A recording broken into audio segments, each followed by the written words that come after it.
You guys, have you ever experienced symptoms like the following? Low energy levels or brain fog? Yep. This is something I've definitely struggled with. Glow's ingredients support a multitude of different issues: metabolism, energy levels, immune function, collagen production, inflammatory responses. This new year is all about fresh starts, and what better way to kick it off than addressing your hormone health? Hormone fluctuations are a common experience for many women, and it's a topic I'm increasingly focused on. These hormonal shifts can influence our health in numerous ways, affecting everything from our menstrual cycles and skin to our energy levels and metabolism. That's why I'm thrilled to introduce to you Glow by Beam, a product I've personally been using and absolutely loving lately. Glow by Beam is a hormone balancing superpower for women, tailor-made to help balance women's hormones. It contains 18 comprehensive active ingredients. Combined, they make a daily super powder that supports fluctuations in metabolism,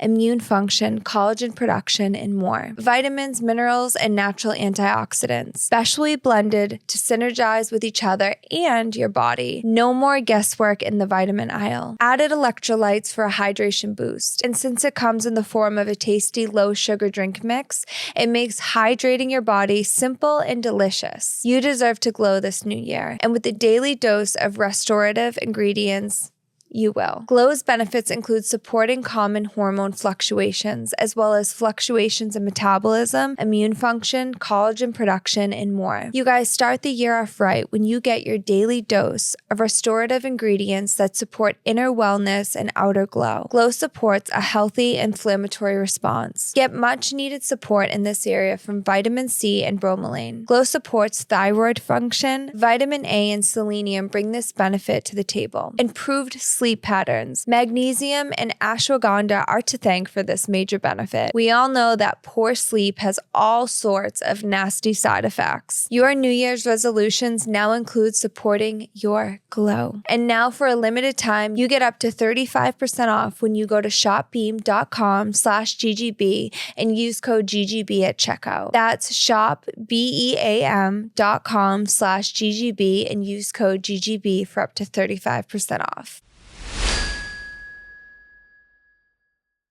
This episode is brought to you by Glorify, the #1 Christian daily devotional app. Do you guys want to grow in your relationship with God, but you don't know how? Or maybe you find yourself opening your Bible with no idea on where to start. I get it. I've been there. Luckily, that's where the Glorify app comes. Glorify is the #1 Christian daily devotional app. With Glorify, you can start your morning by reading the Bible passage of the day, diving into Glorify's daily devotional, and wrapping up with an immersive experience called Daily Walk with God. And if you need to take a few minutes to yourself in the middle of a busy day, try one of Glorify's guided meditations or listen to their curated worship playlist for some quiet reflection. To end the day, enjoy Glorify's sleep meditations to help you wind down and put your mind and heart at ease. Whether you're a committed Christian or simply curious about faith, the Glorify app has something for you. Join over 20 million people who have downloaded the Glorify app and deepen their relationship with God. Visit glorify-app.com/GGB right now to download the Glorify app for free. That's glorify-app.com/GGB to download the Glorify app for free. glorify-app.com/GGB. What's up, GGB? Oh, it feels like it's GGB plus because we're over here. I like it over here. I like it over here. I like it over here. Hi, I'm Ange. And I'm Ari. And this is Girls Gone Bible. We are a faith-based podcast where we talk all things spirituality, mental health, everything to do with your everyday life, whatever problems may arise. And we like to put theological context around it because we love Jesus here. We love the Bible. You guys, I am so down bad. What's up, little chicken head? What's up? So tell everyone what's wrong. Yeah, so there was some sort of devilish flu going around, and it hit me hard. And I'm not doing so well, but we overcome and we'll be okay. I'm not one, truly. I mean, You might think I'm one to over spiritualize things, but I try not to. But this is the first thing in a long time where I'm like, I genuinely feel so attacked, like attacked.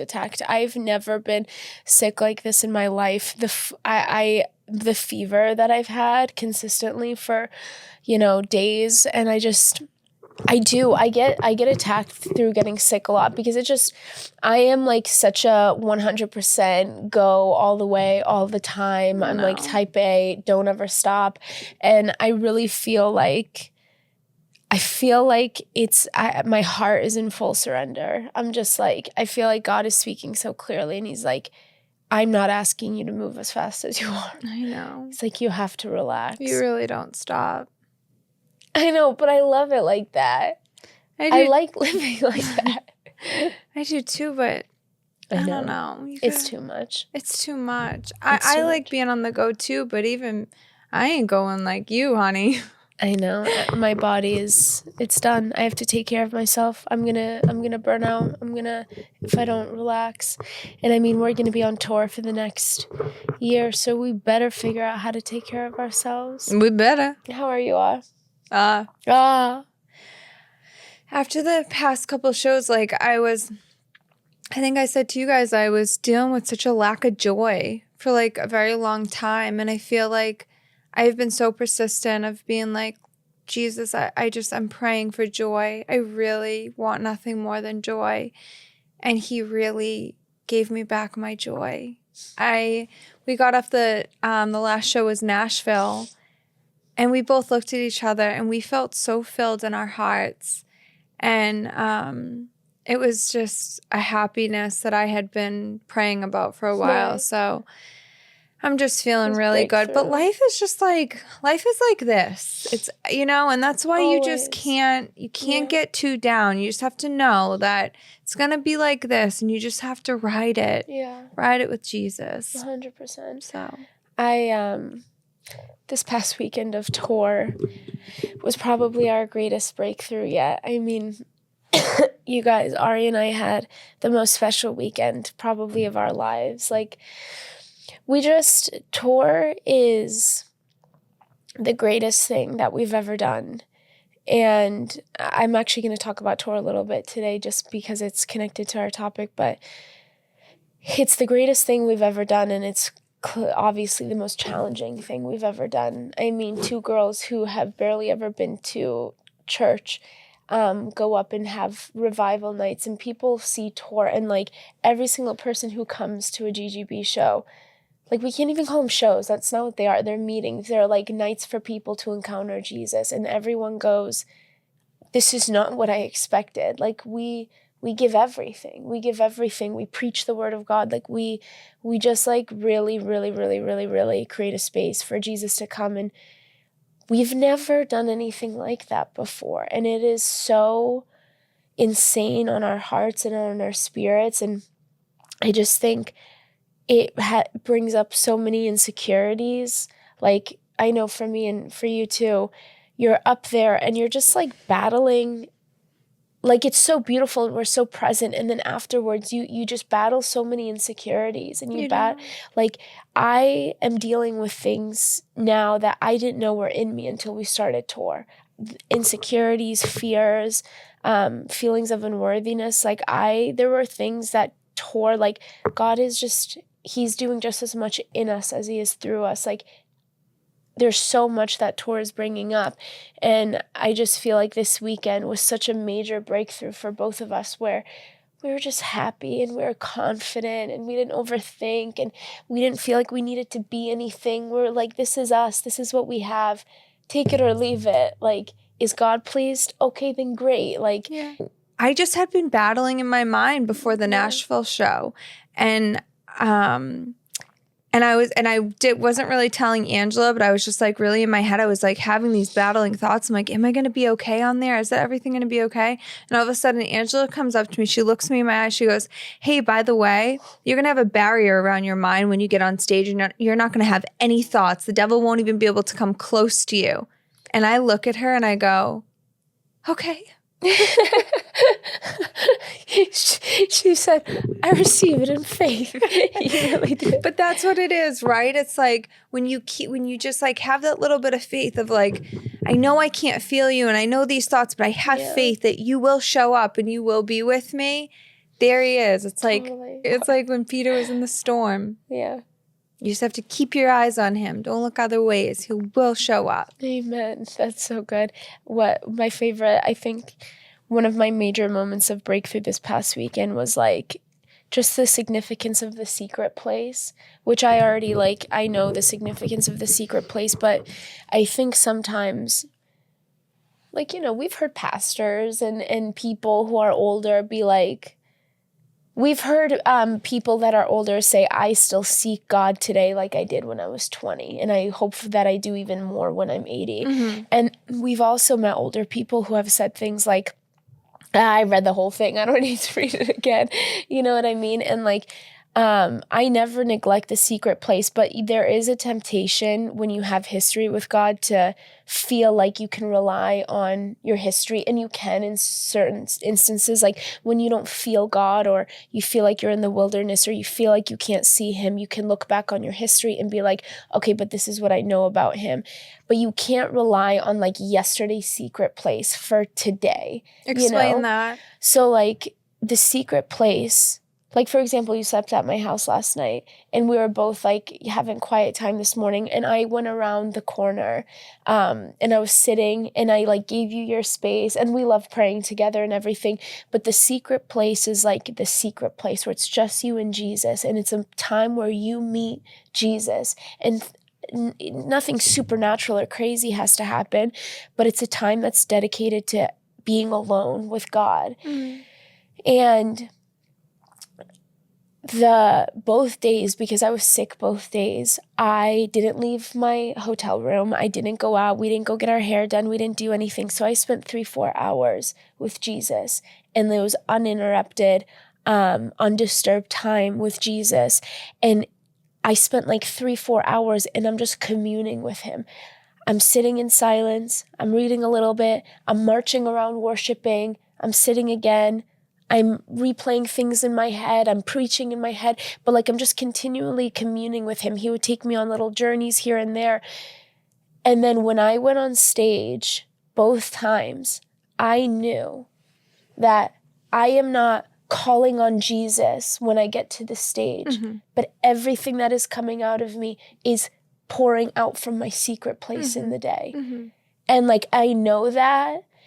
But sometimes like spending 3-4 hours with Jesus, it just sounds excessive. It sounds religious. And for me, I'm just like, that's how I thrive. Yeah. Like hours of sitting there, and you might not even know what's happening, but he is literally filling you head to toe. You don't need to pray the whole time, but it's this designated time where you just give him everything. You sit in silence. You do nothing. You just hang out. Yeah. You hang out. Yeah. And so I have never felt stronger, more confident, more powerful, more protected in my own mind than, you know, times where I'm like, oh, I know he's with me. Yeah. Well, you think about after like Jesus would do everything he did. Yeah. He'd go and help and serve and pour into this one.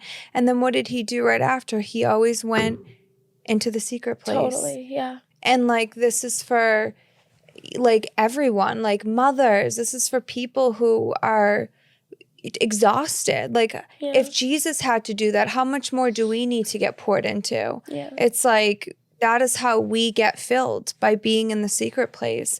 And it doesn't have to be this extravagant thing. I know, even when we were in our hotel room, I was like, okay, where are you? Where are you? But I'm like, I realized after that night, because you know when you like close your eyes and he kind of takes you through things, I realized like laying there tired, like barely hanging on from the couple nights before after pouring out, that me just laying there and just talking to him was enough. That was him pouring into me. Yeah. And so, yeah, I think a lot of us just feel like, I don't feel this crazy thing. Like, where is he? I'm not, and that's just not what it is. And he's, again, like, he's not this person who's going to send you these crazy encounters. It's just sitting there in peace with him and listening to worship music. It could be as simple as that.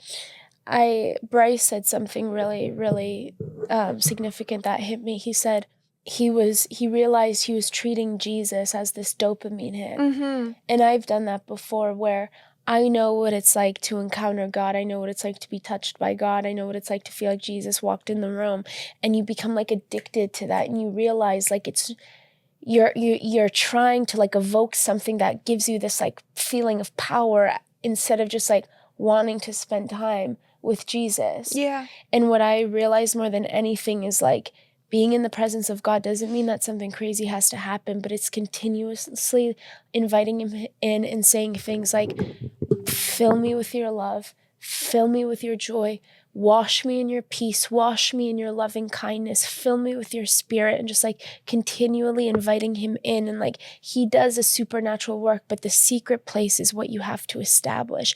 It has to be this time of like by phone, by people. You don't let your phone anywhere near you. You don't let anybody have access to you in this moment. And you just don't leave. You have to linger and you have to stay. So anyways, my whole point in bringing that up was that the secret place it's what I'm most passionate about, because it's where we find everything that we need. And try it. If you're someone that's sitting there being like, well, I already read it and I already have them with me. Well, why don't you try it? Why don't you try changing up your routine and spending that whatever hours with him in the morning, and then try it 2 without. hours.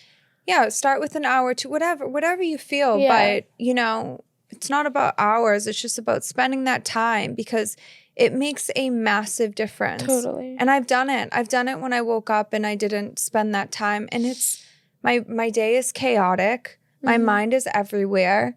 Yeah. It's like to be so ignorant to think we can go through the day without spending time with him is like, we're robbing ourselves. Totally. And it's not like, okay, last thing I'll say on this, and maybe God just wanted us to talk about this. Yeah. Like, it's not about a checklist. Like, it's not about read this and we're good. Like, it's about wanting to know Jesus more. And it's about wanting to spend time. Like, when scripture says like you search the scriptures for me, like when you read the Bible, it's like you're looking for Jesus and you're looking to know him better. It's not just like, oh, I'm going to read this because it makes me feel better and I'll have a good day, which is true. And like, if that's all you have to give, that's all you have to give.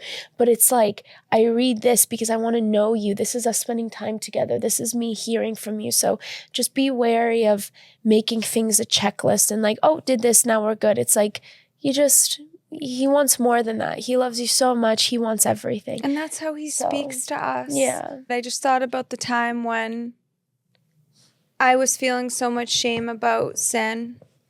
And I just was like, I just feel awful. And I just, would you comfort me in your love? And I opened the Bible, and the first thing I looked down at the Bible, and it says, if I kept a record of your sins, who could stand? And I just start, like, these are the things that he does through his word. This is how he speaks to us. So if you feel like, I don't know where you are, it's in his word. Like, that's how he speaks to us every single day. Yeah. So it's just such a gift. Thank you, Jesus. You know what? We had a whole episode planned. Yeah, we did. We had a whole episode planned, but sometimes God directs it in a different way. How do you feel like you're overcoming these days? Let's just get into your heart. Angela's will say, are you feeling seen? She's been on a very... I went to 2 things of therapy, so now I can't stop talking. We've had a revelation that I'm vulnerable, but I'm also extremely avoidant. We've realized Ari is way more avoidant than we had any idea, and I'm way less avoidant but that's also how it is sometimes, where if one person is avoidant, the other one, like, there's always one. And my dad raised me, and so when I have to go, I don't know, it's so weird. Well, my mom raised me, and my mom is tough as nails. Like, she's incredibly emotional, and she's she's like the sweetest woman in the world, but she's the toughest person I've ever met in my life. Like I don't know how she does it, but Albanian women are like that. Like they're extremely, extremely tough. And I used to be like that. I was so tough I was so tough. I was like kind and sweet and affectionate, but this like hard exterior that anytime I felt unsafe, like I would just shell up and like everybody bye. And just God is like, nope, not anymore. And I just feel like I've never been so vulnerable and exposed and like hard on my sleeve. It's a beautiful thing. I am exhausted.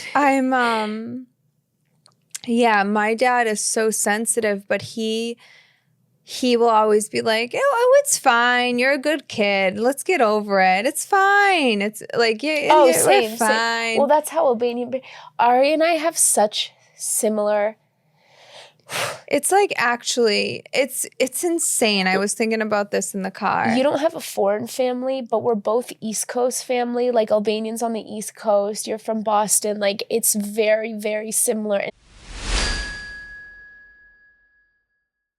You guys, my family's ski trip was supposed to be so exciting, but the stress of carrying everyone's skis, the snowboards, and winter gear through the airport was so overwhelming. I was constantly worried about something getting lost or damaged. Now we use ship skis to streamline our journey. They handle the equipment, so we just focused on family time and fun on the slopes. You guys know how ski airport stress and costly airline fees with complimentary insurance, real-time tracking, dedicated support, and on-time delivery. Just schedule your shipment, attach your label, and Ship Skis handles the rest, delivering your gear directly to your destination, you guys. Ship Skis offers white glove shipping for ski and snowboard gear. Travel worldwide without luggage. Ship Skis delivers to 180 countries for a hassle-free, gear-free journey. Ship Skis is trusted by thousands of skiers and travelers, rated 4.8 out of 5 on Trustpilot and featured in Forbes, Travel and Leisure, Free Skier, and Inc. Right now, Ship Skis is offering our listeners 20% off your first shipment when you go to shipskis.com and use the code GGB. Go to shipskis.com and use the code GGB to get 20% off your first shipment and save yourself the hassle-free this ski season. That's shipskis.com. Make sure you use the code GGB so they know we sent you.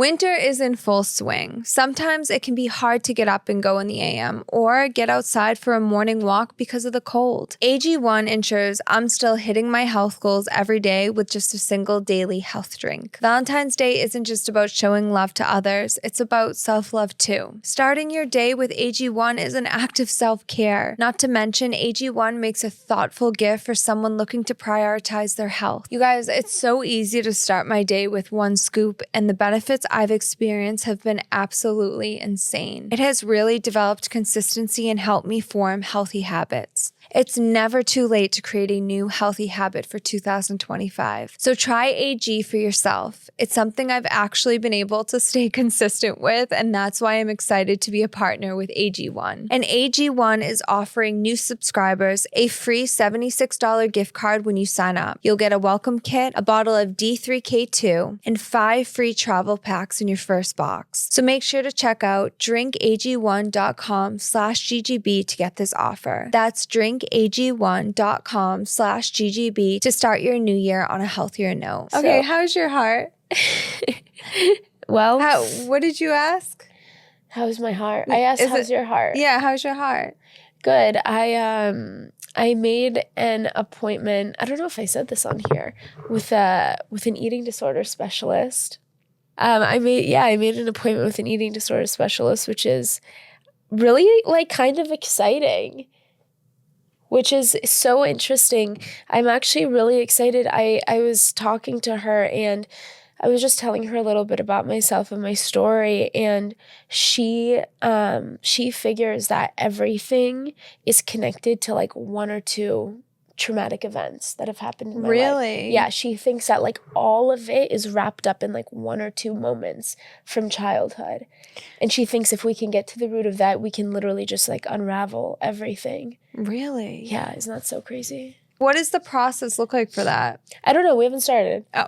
But we've just gotten a couple conversations in. But I will say it has opened me up emotionally that every 5 seconds I ask Ari, hey, you want to check in? That's what she says. I'm like... Ari hasn't had her heart tended to like this her entire life. She is so uncomfortable. Yes, can you tell them? That's what it is. It's not that I'm avoidant. I've never had this before. I'm like, why is something wrong? I'm like, I'm good. It's so... Do you want to check in? Let's do a heart check-in. Do you want to check in? How's your heart? So how's your heart other than that? Well, a lot's happening in my heart. A lot. I think, yeah, I'm just the most vulnerable that I've ever been. I am probably coming up against like past stuff a lot. That's coming up a lot. And maybe we'll do like a whole episode on that. And it's things that I'm still processing through, so probably not fully ready to talk about it yet. I have a thing where you're really good about coming on and like in the moment being like, this is everything I'm feeling.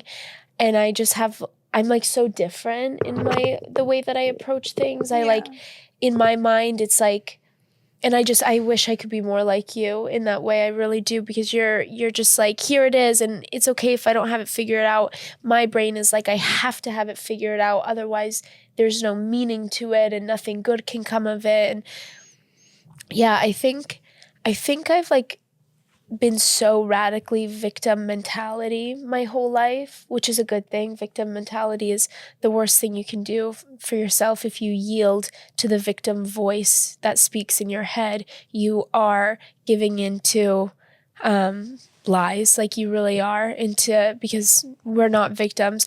But I think for a long time I've gaslit myself into being like, you can't be a victim, you can't be a victim, you can't be a victim. And I feel like God is inviting me into a really sweet season of just being like you're not a victim. You're not a victim if you choose to, lean into things that have gone wrong or have hurt. So yeah, I think it's unbelievable watching you, because I always felt like I was too vulnerable when I first met you, because all I wanted to do was talk. And now this girl's helping me. It's like so funny how in relationships and friendships, roles can reverse. Yeah, I know. It's so crazy. I think, can you just text her and tell her that we're okay? Sorry, Angie's mom. It's my mom. Answer maybe.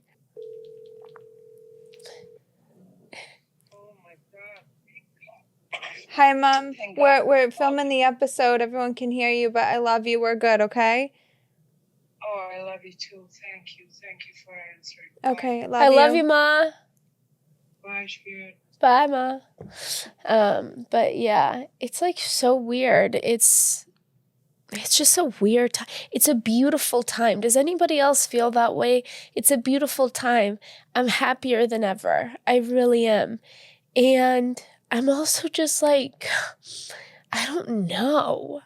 I don't know. It's the best time of my entire life. And yeah, there's like so many things on my heart. And I'm sick too, so you get ready for the floodgates. But it's just like... Mostly you're dealing with shame right now. Yeah, I'm dealing with shame. I'm dealing just like with past stuff. I'm like... Yeah, I don't know. I think I'm dealing with stuff of like...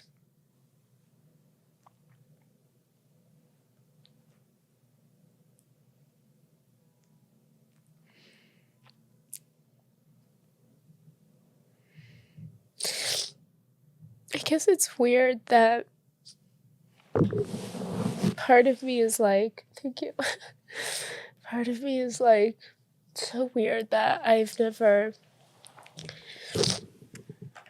You realize that so much of like why you do the things you do is connected to just like your whole life and your childhood. And I think what weighs on me a lot is like just like a lack of probably a father's voice. And yeah, I've gone my whole life being able to like just gaslight myself into being like, nothing bad has ever happened to you. It's all your fault. Like, I remember even the way I used to tell my testimony, I would be like, it was me. I was such a rebellious kid. Like, I was a bad kid. And I'm just like, why would I talk about myself like that? You know, like, just. You know what's crazy? When you would always say that, I would look at you and be like, I know you weren't. I was like Peter. I was like a Paul. I was like, you see, you were like Paul. I would say I was like Peter, and like, yeah, sure, I was rebellious, but it's just like, I guess sometimes I'm just, my inability to even allow myself permission to, feel pain, and it comes to a point, I think, where you can't like run from it anymore, and God is just I'm doing like rapid healing so quickly, and part of me is like, I don't know, I always think like he's getting me ready to have kids. Like there's a lot I want to have kids obviously really badly, and there's just a lot that needs to be addressed and healed, but just like that lack of a father's voice, which I've never talked about, and it just like changes everything. It affects everything. And I'm just grateful that Jesus is like helping me discover like these things are my fault. You know? Like I didn't choose to go the way that I did, or like just do the best you can,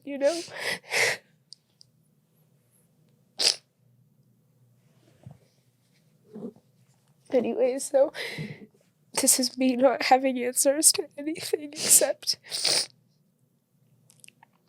like I've said before, he heals where he cuts. He cuts you first.